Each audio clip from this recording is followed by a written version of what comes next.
Somehow, being able to proudly and openly love a trans woman questions not only your manhood, but your identity, your power, your strength, your status. Oh, yes, absolutely. And your power.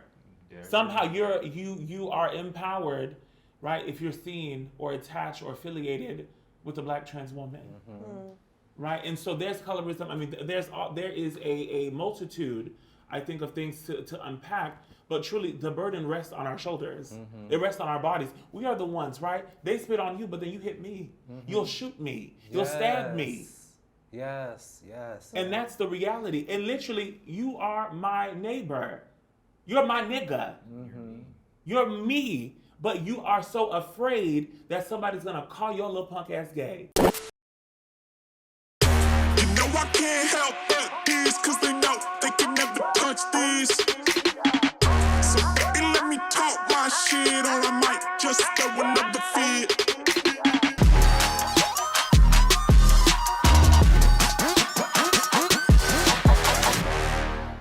There's been we're in an era of awakening, right? Where trans people aren't just, the thing that we talk about, right? No, trans people are our family. Like we have cousins that are trans, we have sisters that are trans, we have mothers that are trans that we don't always acknowledge. We have caretakers that are trans that we do not give the reverence that they deserve.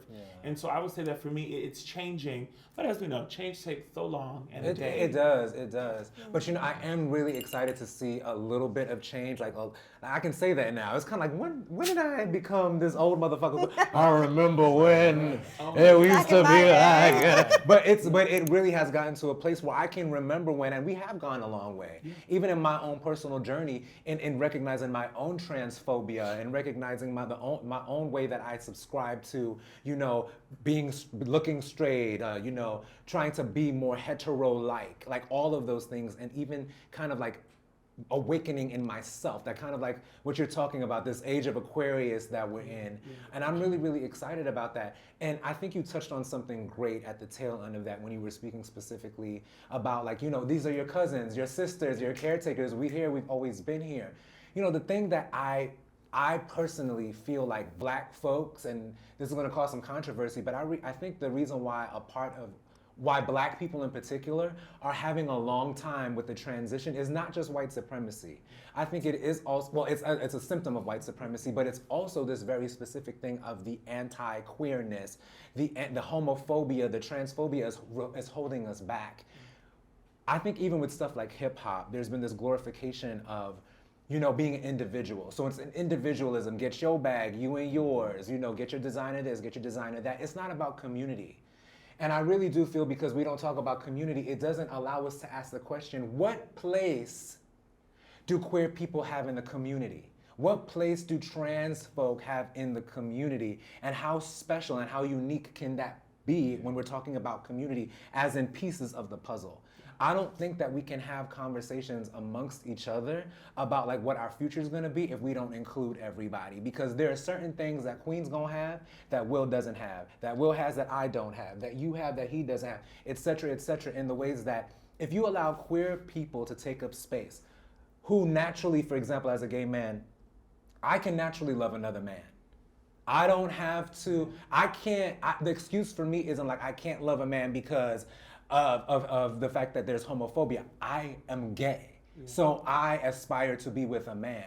But it doesn't mean that I have to be with every man, right? It doesn't mean that we have to hunch, but I know how to love you. I can see you, I can be your friend, right? And even that access, because I think a lot of men fear each other. I think like that's why violence is so prevalent. That's why we have nuclear bombs, because these dudes are afraid of each other. But I would even say too, but then think about like the nigga who could fall in love with me is terrified. Yes. Right? Because the reality is, whomever he is in this world, he's going to fear and stigma. Absolutely. Because somehow, being able to proudly and openly love a trans woman questions not only your manhood, but your identity, your power, your strength, your status. Oh, yes, absolutely. And your power. Somehow you are empowered, right, if you're seen or attached or affiliated with a black trans woman. Right? And so there's colorism. I mean, there is a multitude, I think of things to unpack. But truly, the burden rests on our shoulders. It rests on our bodies. We are the ones, right? They spit on you, but then you hit me. You'll shoot me. You'll stab me. Yes. And that's the reality. And literally, you are my neighbor. You're my nigga. You're me. But you are so afraid that somebody's going to call your little punk ass gay. And that literally drives people insane. Yes. And it is the root of this division. Yes. Because you are struggling to see yourself in me. Yes. Yes. You're struggling to see yourself in me. Yes. And you could be my daddy, you could be my pastor, you could be literally the UPS person. But because you deem me as different, I'm therefore invalid, and you put me right underneath your boot. But what I'm telling for Black trans people, you will never put us where we don't belong. Exactly. Period. Exactly. And I mean, anybody can feel free to jump in, but I want to just say, like, off of the heels of that, I feel like goosebumps because, you know, for me, it's like once I personally, like Donovan, decided, fuck all of these motherfuckers. Mommy, you could get it. Daddy, you could get it. Grandma, see you next lifetime. It's gonna be me or it's gonna be you. Why? Because I still managed to love y'all anyway. I still managed to love you despite the fact that you weren't there for me. I still managed to love you even though you made me feel like shit. Even though that I was terrified that one day I wasn't gonna have a family anymore. I loved you anyway.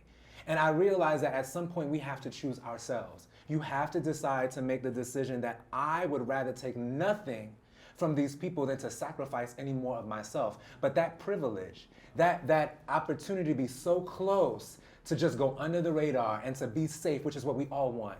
You know, the men who love trans women, right, ultimately want to feel safe, and that they know if they can enact violence to prove to their friends and to their family that they too buy into the system, they will do that, just so that they can feel safe. And that is what we're living with. The duality of violence and safety, one to just get the other. And I think that's the collateral really, damage that then the community faces. Because we're not talking about a sense of community elevation. It's all individual, right? All these rappers, all these homies, all these niggas on the block, it's about individual proprietorship. It's not that the community gets to be out the hood. Nigga, I'm getting out the hood. Right? My homie, look, I'll come back and get y'all, but we don't see that actually happen. And so to me, I love what you said about, like, actually, what does the world look like where as Black queer people, we as a community are risen at the same time, right? As Black Lives Matter is risen, right? As Black leaders are risen and sustained. Because the reality is Black queer people, we are the culture. There is no denying that. If you deny us, you're denying our culture. Right. Period. Everything, even church. Your church ain't got no music, ain't got no pastor, ain't got no choir director, ain't got nothing without queer people. But then we deny it because somehow it's wrong. And you know, I think it's because or they perceive it as wrong. I think it's the power that is in there, right? Because even if you go back to in like indigenous times, like two-spirited people were celebrated and sacred, and like you have the information to get me where I need to go. And I think that's what it is. A lot of queer people, we have a lot of the answers. And I think that is what scares fucking a lot of white people in particular. We have a lot of the answers. So you bring powerful Black people and powerful Black queer people together. Oh, you're trying to tear shit down up in here. And I think that is what we're seeing in real time, all of the time. It's that divide and let's keep all these motherfuckers separate. Because the combination of two powerful things, we would be unstoppable. Unfucking stoppable, and they're not trying to have that. Yes, absolutely. Charles, I know you wanted to get in. Yeah, I mean, I was gonna hit on the same point that Lorraine said. Like, queer people, we have like the innate ability to live outside of heteronormative views, those frameworks that have been given to us since we were born, since before we were born. And I think that because of that, we're a threat, or we're thought of as a threat to those who buy into the system. And instead of thinking of us as a threat, like you were saying, I feel like we are the answer, that we're really the antidote to the poisonous structures that we've had for so long. And because people want to buy into this power structure and to be on top just like these white men, or buy into white supremacy or whatever, or have their cape, and what they're going to do is they're going to shit on everybody else in order to uphold that supreme structure that's there. And I remember watching Pose, I think it was the first episode, and I think it was Blanca and her son Damon and he called her something. I forgot what he called her. I think he misgendered her or something. And she was like, and he apologized, and she said, you know what, it's okay. Everyone has to feel superior to somebody. Wow. And that hit me. It's a bar. When I first heard that, I was like, oh, that's what it is. Oh, everyone is just trying to feel superior to someone else and thinking that this structure, this white supremacist structure, the patriarchy, all of the misandry, everything is built on top of someone being on top of another person. And who is going to be at fault after that? Who is going to be the one that's in most danger? But though we have a lot of the answers, Thank you, I'm sorry. Charles. Though we have a lot of the answers, nobody's ever gonna hear because we're at a stage now where we're finally starting to speak up and speak out and demand respect and demand stuff. Before, a lot of the times we felt by acting meek and by being Staying out the way. subservient, Live to fight another staying day. out the way, that Yeah. we would live to fight another day, but maybe like at some point they'll like see us. But now we have to start demanding that respect.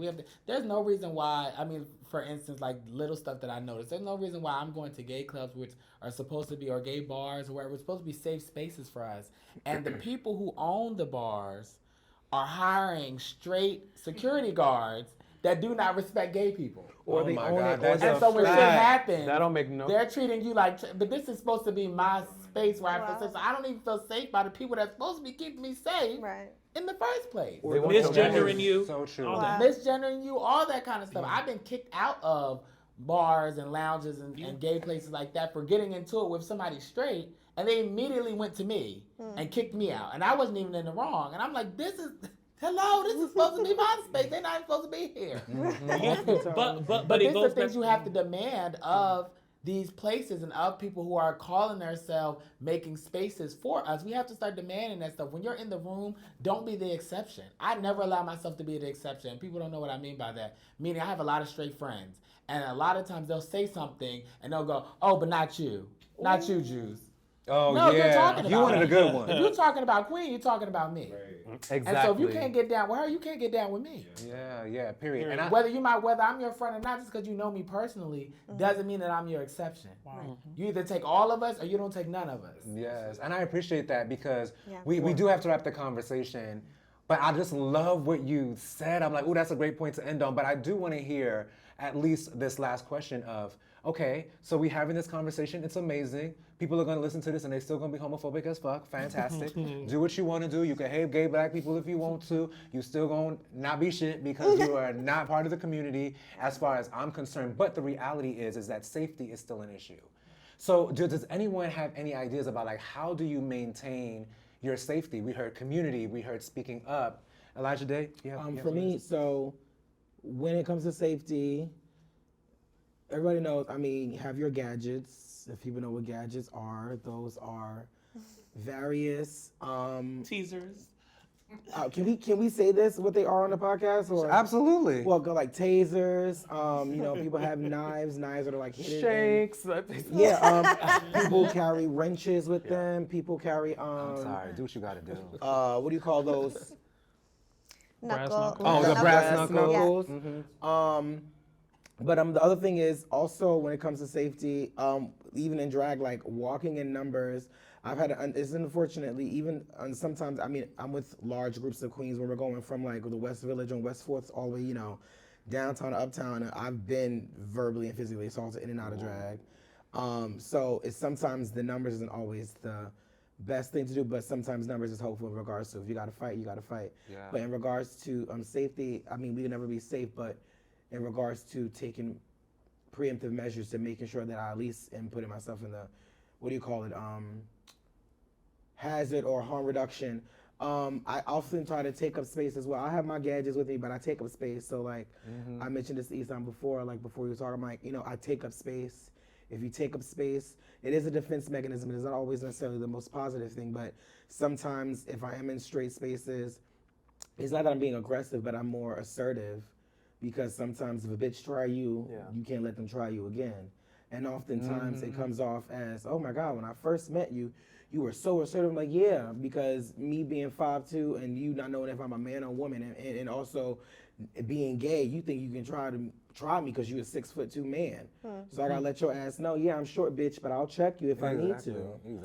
Sorry, to your point, I think in that same idea of like, how do we get to the safety? I think we also have to kind of step into unsafe spaces. So even kind of putting ourselves on the cross, so to speak, or putting ourselves out there that may not necessarily to violent safety, but uncomfortable spaces in that space and showing up, to your point, right? So now I just think we're in a really interesting time because everything has its time period, right? Every revolution, every era, right? And I think for queer people, this is our era. It took a long fucking time to get here, and now we're somewhere in the middle, right? And I think like conversations like this, we have to decide who we're gonna be and what the fuck we're gonna do. So for me, my nephews, nieces, all the little babies are gonna know who the fuck I am, as gay as I am. And I'm gonna take you to the park and I'm not gonna hide, because that's again, the evolution, right? A lot of stay back. No, we have to step up. Yes. So we know who these people are, right? Because they are our cousins,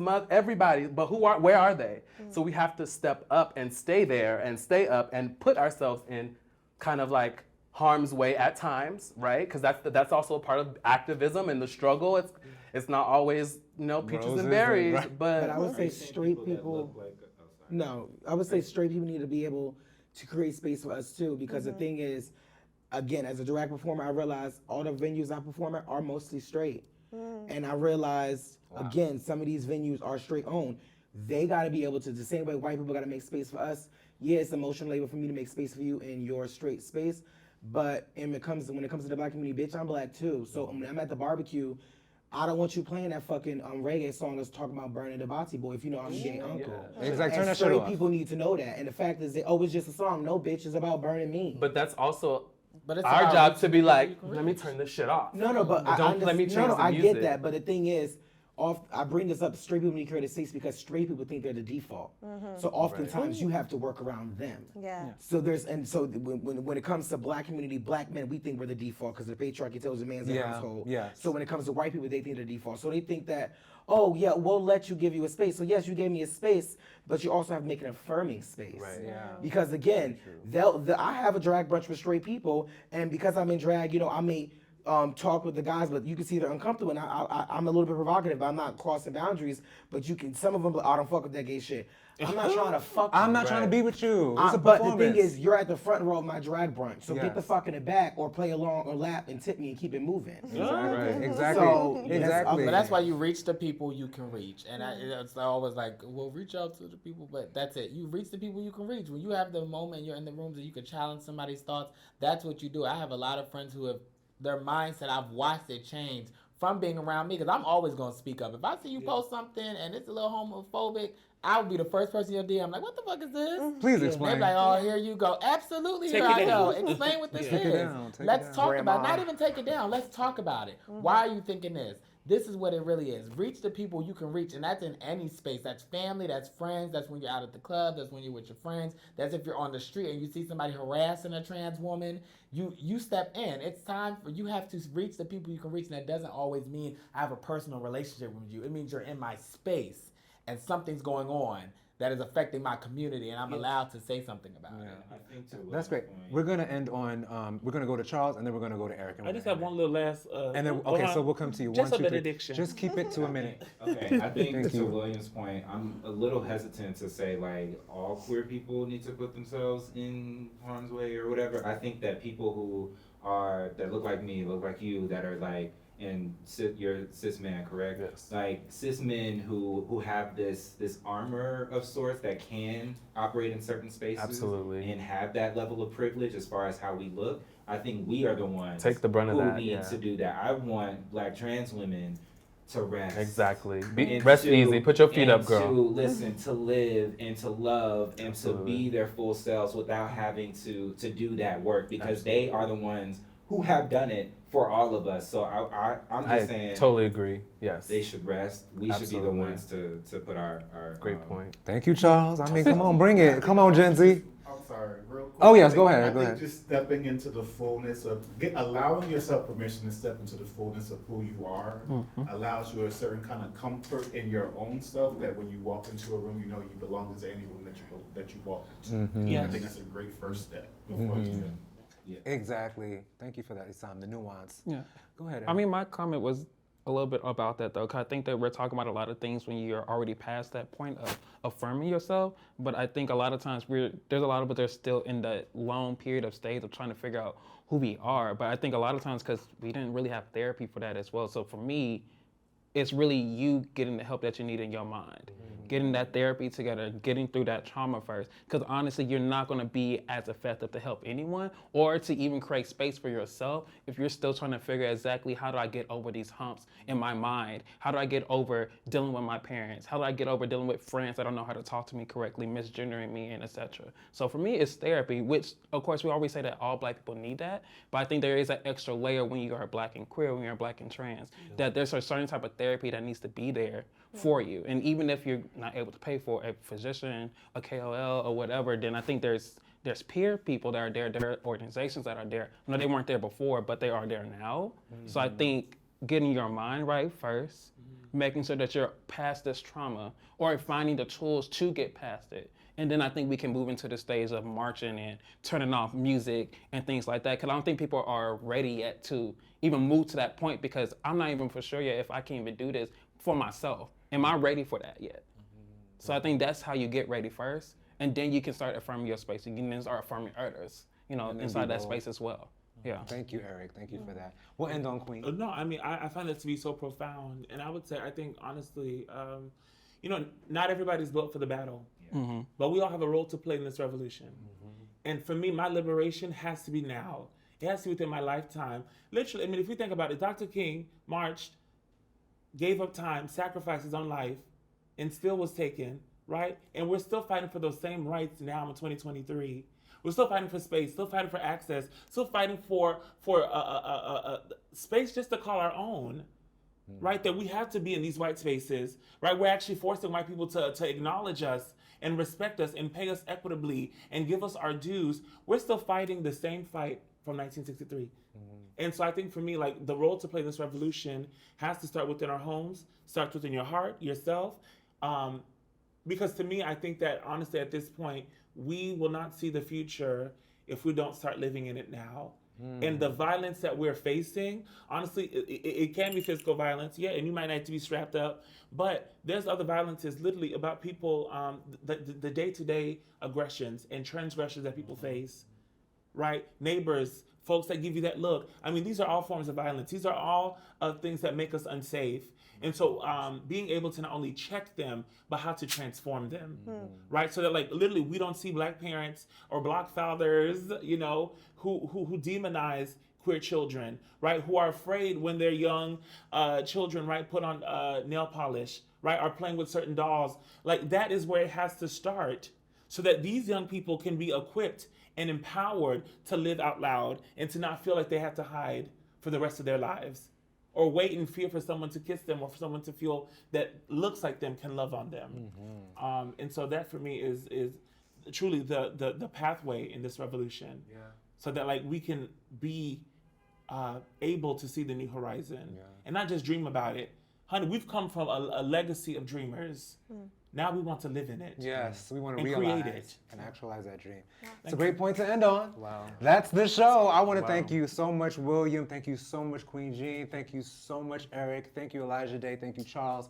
Thank you, Juice. Thank you, Isaam. Thank you, Ileana, for joining us in this conversation. For me, it's always a healing, transformative conversation to be in conversation with people from this community. And the last thing that I'll just say really quickly is that I know that one way to move us forward to as a gay man is to sometimes step out of the way and allow other folks to be able to come in and carry our conversation forward. And I think, like, that's a part of the privileged conversation too, knowing when to step out the way. So that's my thing. You want to close us out, Ileana? Yeah, I thought this was so powerful. I think I always feel, I got very emotional when you were talking earlier, and I still kind of feel it now.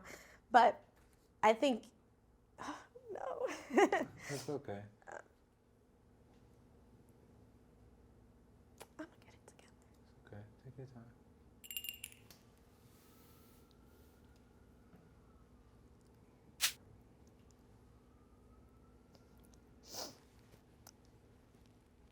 It's okay.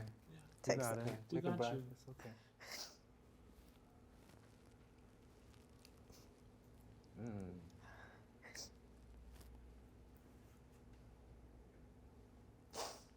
I'm feeling a deep sense of responsibility and accountability because I don't think enough of us who are not in the community or have a lot of proximity to queer folks, family members, whoever it might be, we don't take enough responsibility for our role. And when you mentioned, that people don't see themselves in you, I think that's the root of it. And it makes me emotional because anytime that I have not checked a joke, or I have listened to a song and dismissed the homophobia because, oh, it's just a song and I really like the beat, I have to really now consider, is it because I don't see myself in people who aren't having my same lived experience? And why can't I take that responsibility to check myself and the people around me who are subscribing to that? And I just really hope that people really pay attention to this episode and really soak it in and take some self-responsibility, because it really shouldn't be on you to do all of the work. And I think, cis-het people in particular, we really think we're the center of everything because that's what's shown to us. That's who we like to center as ourselves. And we're hurting so many people when we do that. So I was not expecting to get emotional, but. She done tore this whole thing up. You know what, I thank you for being a demonstration of the possibilities and how conflict and compassion is empathy. If people would just take the time to understand that we are in community with each other and we need each other, there's no reason why you can't see Qween in yourself. There's no reason why you can't see someone else in yourself, but it's because people aren't attached to themselves. They haven't liberated themselves, so they can't understand why somebody else would want to be that liberated. Exactly. But thank you for being a demonstration. Thank you, I really appreciate that. Wow. To everyone at home, please hit the subscribe button and the notification bell so you can keep up with conversations like this.